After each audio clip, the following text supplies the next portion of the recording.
오늘 우리가 함께 살펴볼 책은 홍상범 변호사의 트럼프 코드 가치전쟁입니다.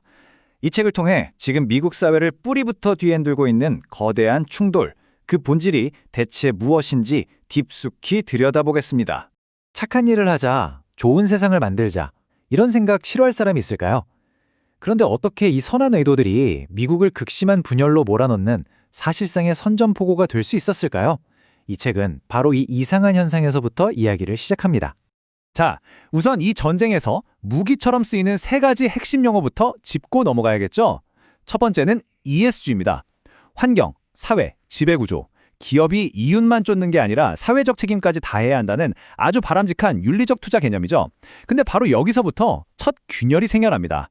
이 좋은 취지가 사실은 특정 이념을 강요하는 수단 아니냐는 비판에 부딪히게 된 거죠. 다음은 PC, 정치적 올바름입니다. 들어보셨을 거예요. 이것도 시작은 참 좋았습니다. 특정 집단에게 상처를 주거나 소외감을 느끼게 할 수 있는 표현은 좀 피하자. 서로 더 배려하면서 소통하자는 거였죠. 아주 합리적으로 들리죠? 그리고 마지막 DEI, 다양성, 형평성, 포용성입니다. 이름만 들으면 정말 흠잡을 데가 없죠. 모든 사람이 공정한 대우를 받으면서 사회의 일원으로 온전히 참여하게 만들자는 거니까요. 그런데 말이죠. 이게 과연 공정한 거냐, 아니면 오히려 능력주의를 해치고 새로운 역차별을 만드는 거 아니냐는 반론이 정말 만만치 않습니다. 이 책은요, 이 거대한 갈등을 두 개의 전쟁터로 나눠서 봅니다.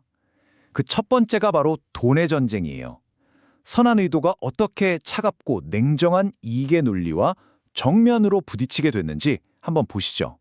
이 부분은 정말 흥미롭습니다. 이 인식 차이를 좀 보세요.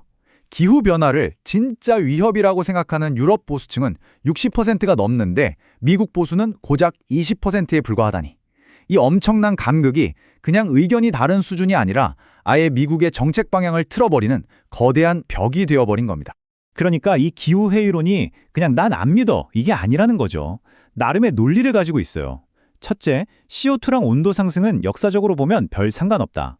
둘째, 탄소 줄이면 우리 굶어 죽는다. 셋째, IPCC 보고서는 과학이 아니라 정치다. 넷째, 요즘 이상기후? 통계적으로 보면 늘 있었던 일이다. 이런 식으로 구체적인 반론을 펴는 겁니다. 그리고 책에서는 이 기후회의론이 사실은 더 큰 그림, 바로 중국과의 AI 패권 전쟁과 연결되어 있다고 봐요. 소프트웨어, 하드웨어 다 좋은데 결국 마지막에 필요한 건 뭐겠어요? 바로 값싸고 풍부한 전기라는 거죠.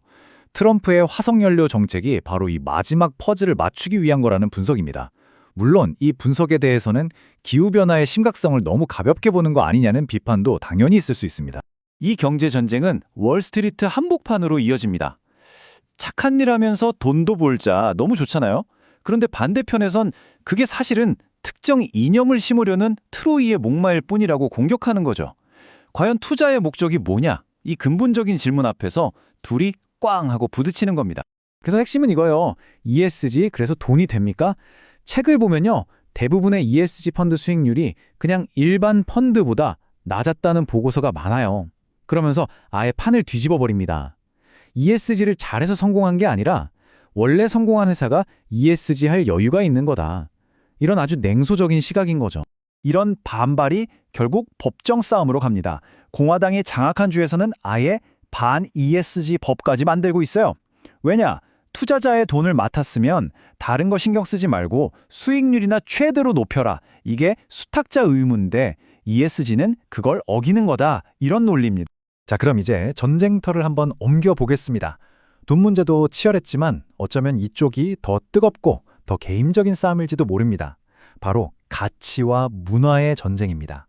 이 책은 언어 논쟁이 어떻게 격화됐는지 잘 보여줍니다. 소방관을 소방대원으로 부르는 것. 이런 건 다들 오케이 하죠. 합리적이니까. 그런데 어머니를 출산한 사람으로 부르자.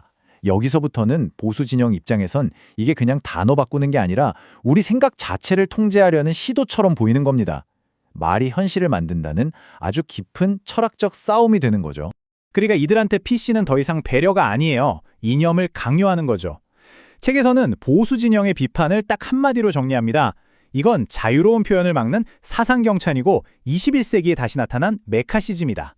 이 문화전쟁의 분노가 향하는 대상이 바로 woke, the woke라고 불리는 사람들인데요.